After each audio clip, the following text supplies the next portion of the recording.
आप देख रहे हैं न्यूज नाउ 24/7 ताज़ा खबरों के लिए हमारे साथ बने रहें।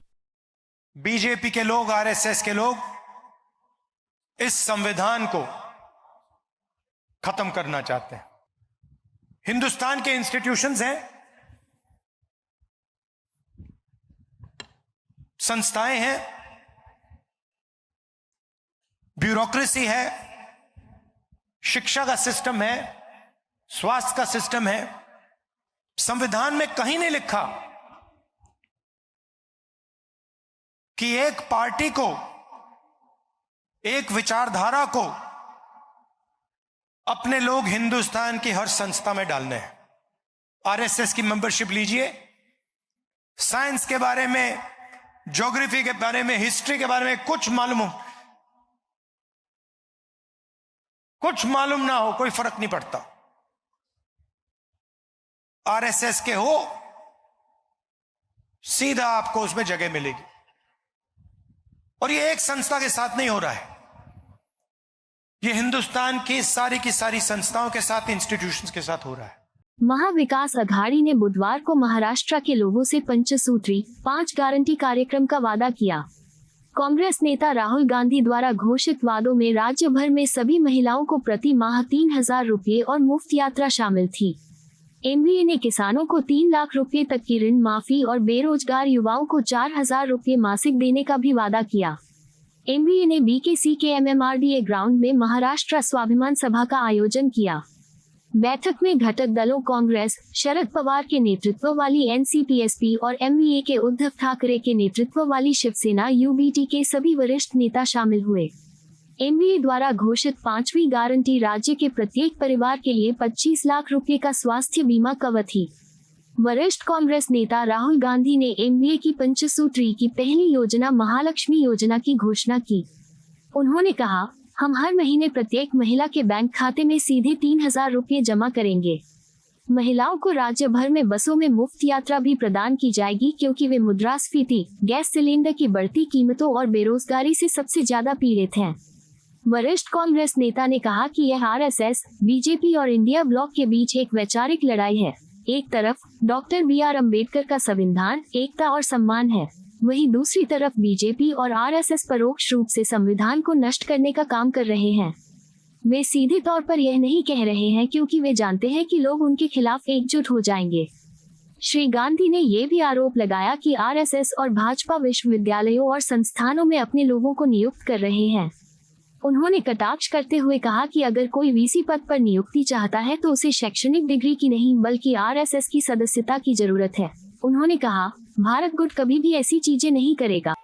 लड़ाई विचारधारा की लड़ाई है। एक तरफ बीजेपी, आरएसएस और दूसरी तरफ इंडिया गठबंधन। एक तरफ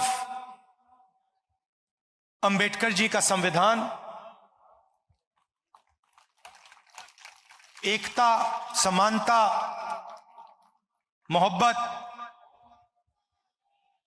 रिस्पेक्ट, और दूसरी तरफ सामने से नहीं, छुपकर बीजेपी के लोग, आरएसएस के लोग इस संविधान को खत्म करना चाहते हैं। सामने से नहीं कह सकते हैं, सामने से कहेंगे तो नतीजा उनको मालूम है, पूरा का पूरा देश उनके सामने खड़ा हो जाएगा। इसलिए वो सामने से नहीं कहते हैं, छुपकर संविधान को कमजोर करते हैं।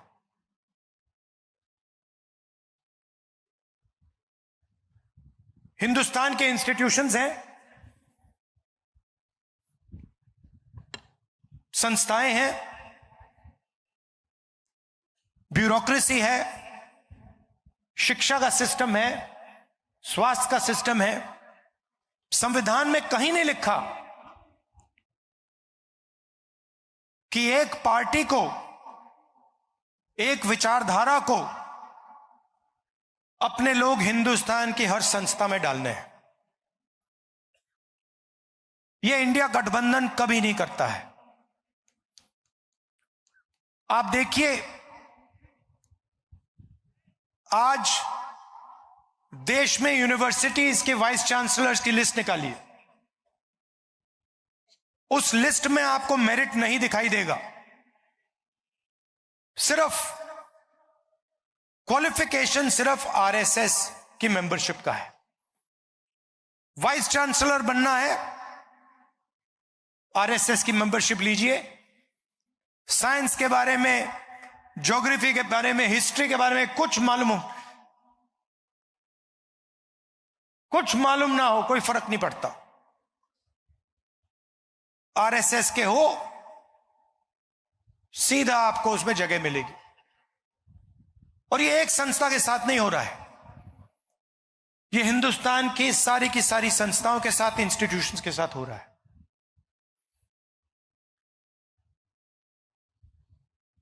इलेक्शन कमीशन पर दबाव डालते हैं, CBI, ED, income tax department का इस्तेमाल कर सरकार गिराते हैं। आप याद रखिए कि पिछली महाराष्ट्र की सरकार, आपकी सरकार, हमारी सरकार थी, इंडिया गठबंधन की सरकार थी, और उस सरकार को चोरी कर पैसा देकर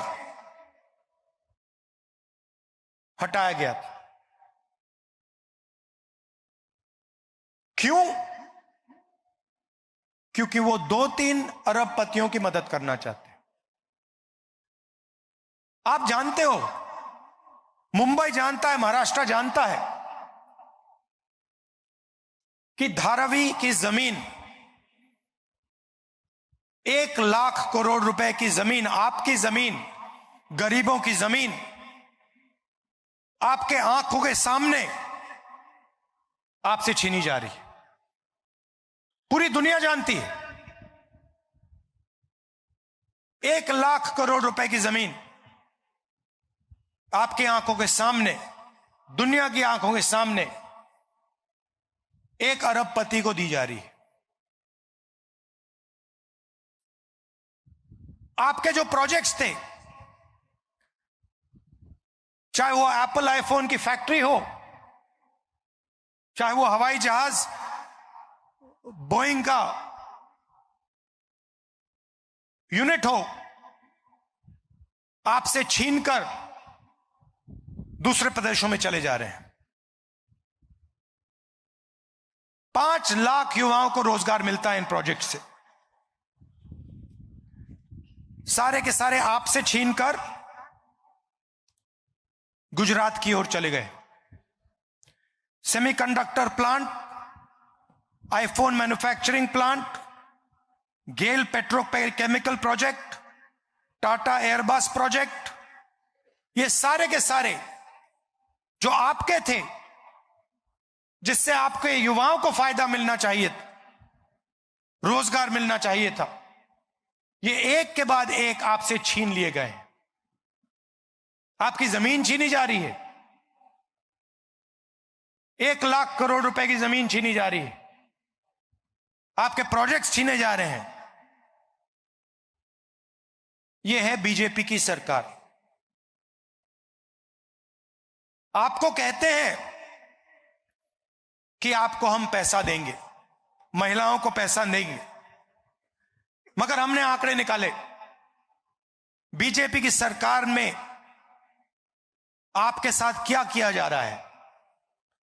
महंगाई बढ़ी है, पेट्रोल डीजल के दाम बढ़े हैं, गैस सिलेंडर के दाम बढ़े हैं।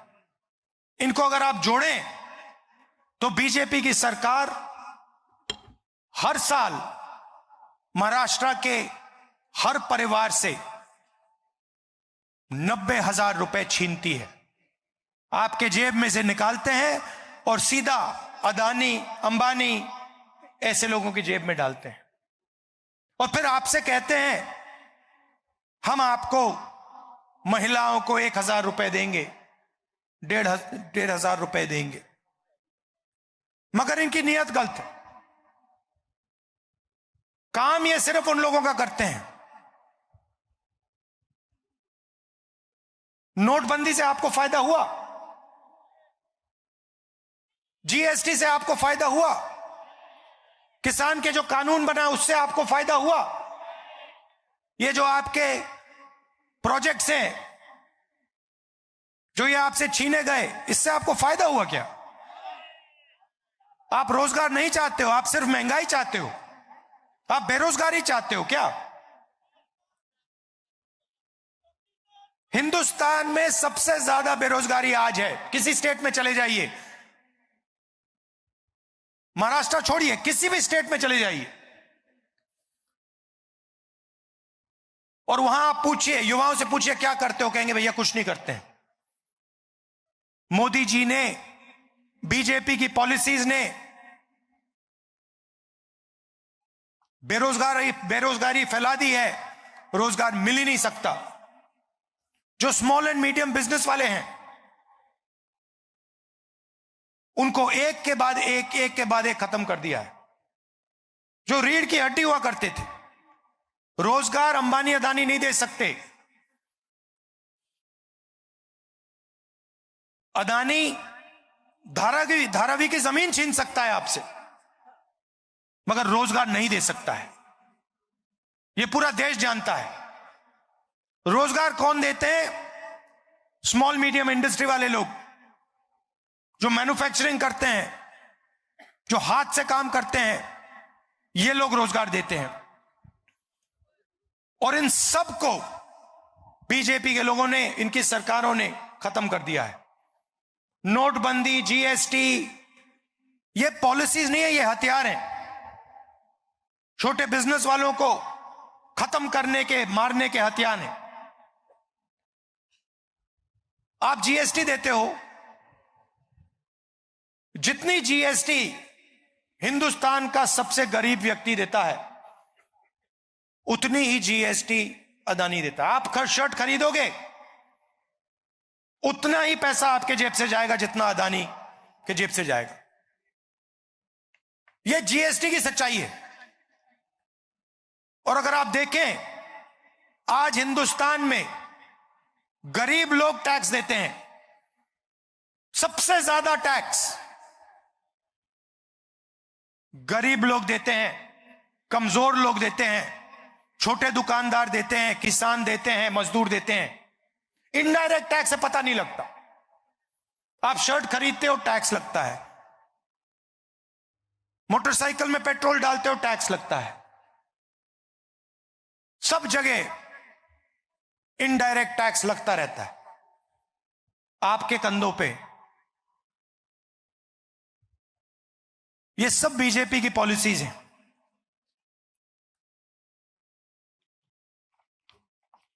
मैंने संविधान की बात की। यह विचारधारा की लड़ाई है। एक तरफ अरबपतियों की सरकार और दूसरी तरफ गरीबों की, किसानों की, स्मॉल और मीडियम बिजनेस चलाने वालों की, युवाओं की सरकार। इसीलिए इंडिया गठबंधन ने महाराष्ट्र की जनता को 5 गारंटी की है। और आज मुझे कहा गया है कि आपको मैं 5 गारंटीज में से पहली गारंटी के बारे में बताऊं। शरद पवार जी, उद्धव ठाकरे जी और खारगे जी आपको बाकी गारंटीज के बारे में बताएंगे, मगर मैं आपको महालक्ष्मी योजना, 3,000 रुपए हर महिला के बैंक अकाउंट में हर महीने इंडिया गठबंधन की सरकार डालने जा रही है। हर महीने बैंक अकाउंट में महाराष्ट्र की महिलाओं को 3,000 रुपए सीधा खटाखट खटाखट खटाखट खटाखट न दर जाएगा।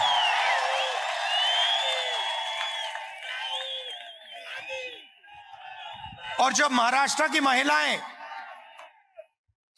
महाराष्ट्र में बस में कहीं जाएंगी तो उन्हें बस टिकट खरीदने के लिए 1 रुपया नहीं देना पड़ेगा, फ्री में जाएंगी। आप पूछोगे क्यों? क्योंकि जो चोट बीजेपी की सरकार ने आपको मारी है, महंगाई की चोट, गैस सिलेंडर की चोट, बेरोजगारी की चोट, सबसे ज्यादा दर्द महाराष्ट्र की महिलाओं को लगता है। इसीलिए हमारी पहली गारंटी महाराष्ट्र की महिलाओं के लिए बैंक अकाउंट में सीधा 3,000 रुपए हर महीने और फ्री बस ट्रैवल पूरे महाराष्ट्र में।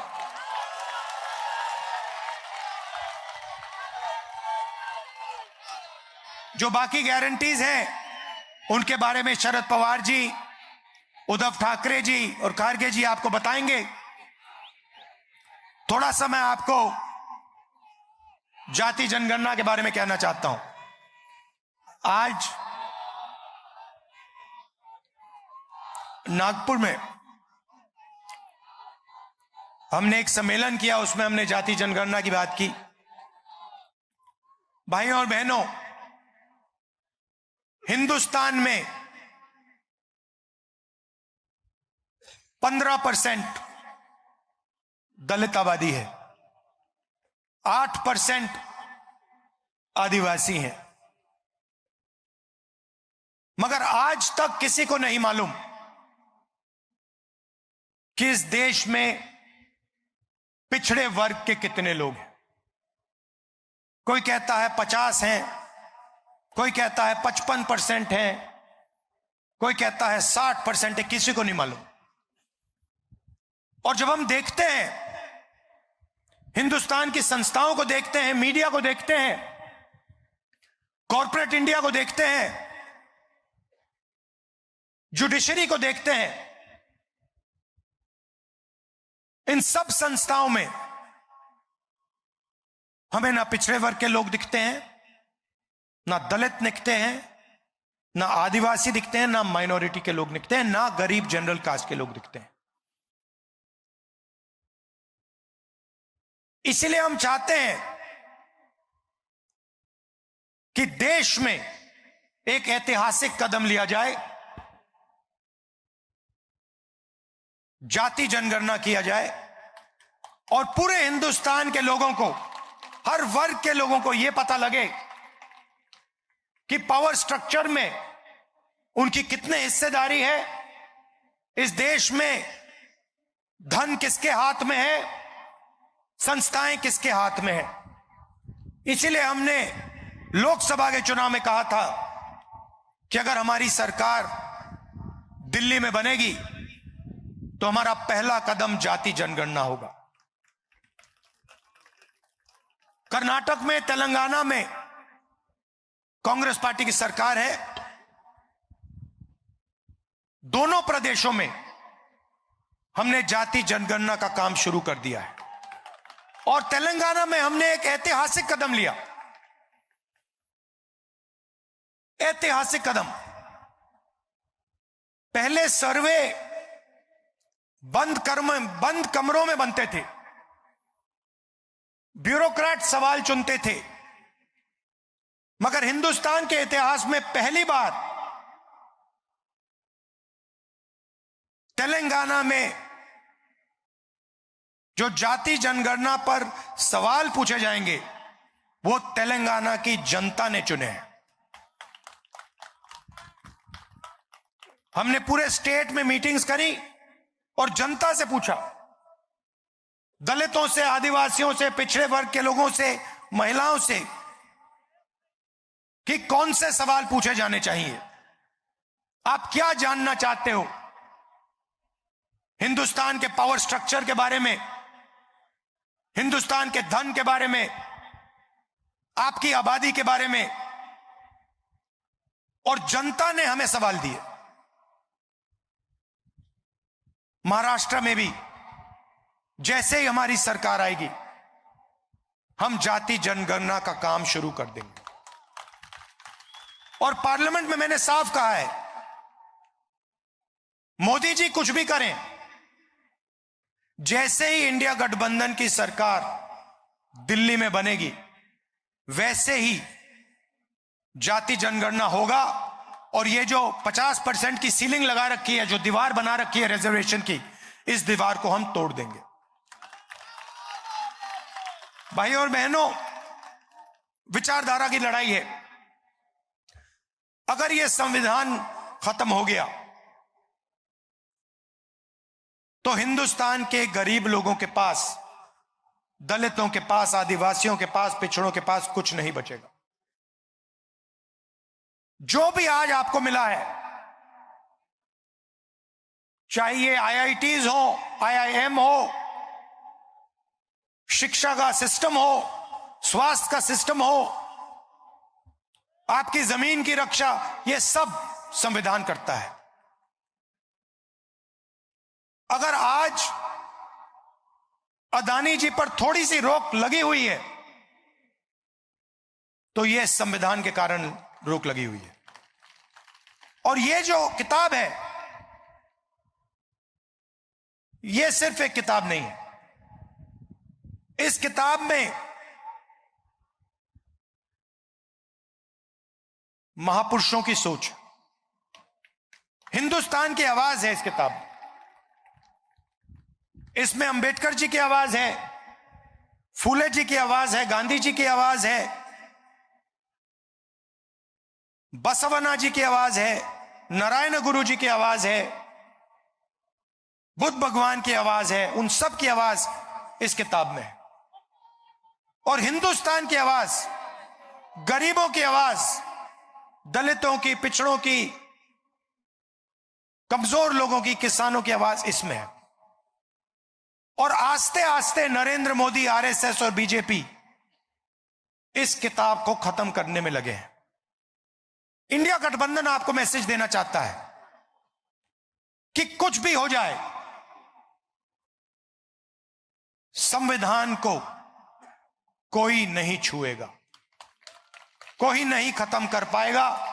इंडिया गठबंधन एक साथ खड़ा है, हिंदुस्तान की जनता एक साथ खड़ी है। हम इसको कभी खत्म नहीं होने देंगे। आप सबका मैं दिल से धन्यवाद करता हूं। चुनाव का समय है। आपकी जो पिछली सरकार थी, वो आपके हाथों से चोरी की गई। बीजेपी, आरएसएस, इन लोगों ने आपसे आपकी सरकार छीनी, चोरी करके, एमएलए खरीद कर आपकी सरकार छीनी गई। यह आप याद रखिए। और इस बार महाराष्ट्र की सरकार बनाइए, जो आपके प्रोजेक्ट दूसरे प्रदेशों में ना भेजे, जो आपकी धारावी की जमीन अदानी जी के हवाले ना करे, मगर महाराष्ट्र के किसानों के लिए, मजदूरों के लिए, छोटे व्यापारियों के लिए, स्मॉल और मीडियम बिजनेस और युवाओं के लिए काम करे। आप सबका फिर से बहुत बहुत धन्यवाद। नमस्कार, जय हिंद। आपको यह वीडियो पसंद आया हो तो इसे लाइक करें, हमारे चैनल को सब्सक्राइब करें।